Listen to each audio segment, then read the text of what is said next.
The word Satan appears dozens of times throughout the Bible.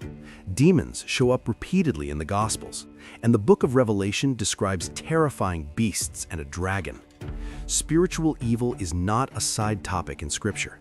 But let me say this clearly before we begin. This video is not to glorify darkness. It's not to sensationalize evil. It's to understand what the Bible actually says. Because when you understand what Scripture says about these beings, you understand even more about the authority of God. Let's start with the most frequent encounters, demons.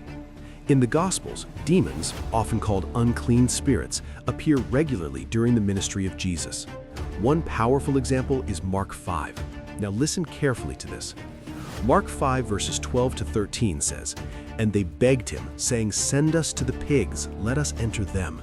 So he gave them permission, and the unclean spirits came out and entered the pigs.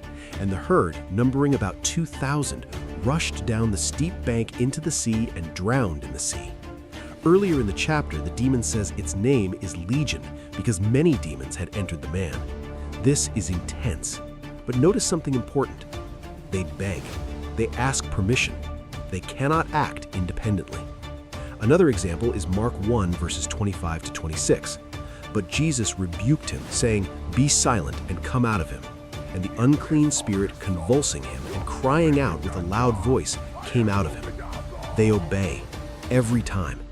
The Bible presents demons as real, but never equal to Christ. Now we move back to the Old Testament. In Job 41, God describes a creature called Leviathan. Listen to how it is described.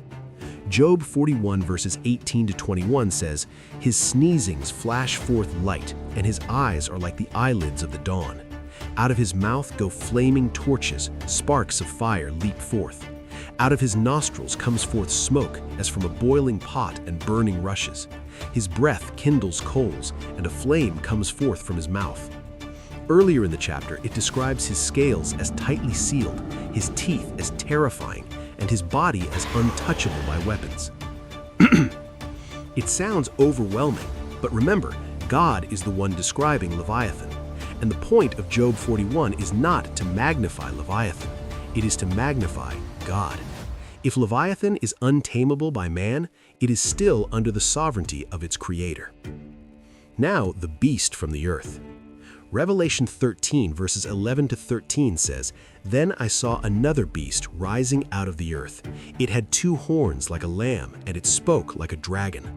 It exercises all the authority of the first beast in its presence, and makes the earth and its inhabitants worship the first beast.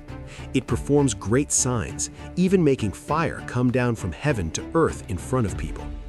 This second beast looks different. 2 horns like a lamb, it appears gentle, almost harmless, but it speaks like a dragon. That means its voice reveals its true nature. This second beast does not draw attention to itself. It directs worship toward the first beast. It deceives, it performs signs, and it persuades the world. This is not chaotic evil. This is deceptive evil. And again, the authority it exercises is connected to the dragon. It is not independent. It is empowered. Now we come to the source. Revelation 12 verses 3 to 4 says, "And another sign appeared in heaven. Behold, a great red dragon with 7 heads and 10 horns, and on his heads 7 diadems. His tail swept down 1/3 of the stars of heaven and cast them to the earth." Then Revelation 12 verse 9 makes it clear. "And the great dragon was thrown down, that ancient serpent who was called the devil and Satan, the deceiver of the whole world." There is no mystery here. The dragon is Satan, the ancient serpent, the deceiver. He empowers the beasts. He opposes God's purposes. But listen carefully to how his story ends. Revelation 20 verse 10 says, "And the devil who had deceived them was thrown into the lake of fire and sulfur, and will be tormented day and night forever and ever." Thrown. Not reigning, not victorious. Thrown. From Genesis to Revelation, spiritual evil appears. Demons, Leviathan, beasts rising from the sea and the earth, a dragon sweeping stars from the sky. But Scripture never ends with their triumph. It ends with judgment. It ends with victory. It ends with God's authority untouched. So yes, the Bible acknowledges darkness. It does not pretend evil is imaginary, but it also never presents evil as ultimate. Christ commands demons. God describes Leviathan as his creation. The beasts receive temporary authority, and the dragon is defeated. Do not fear. The final chapter has already been written.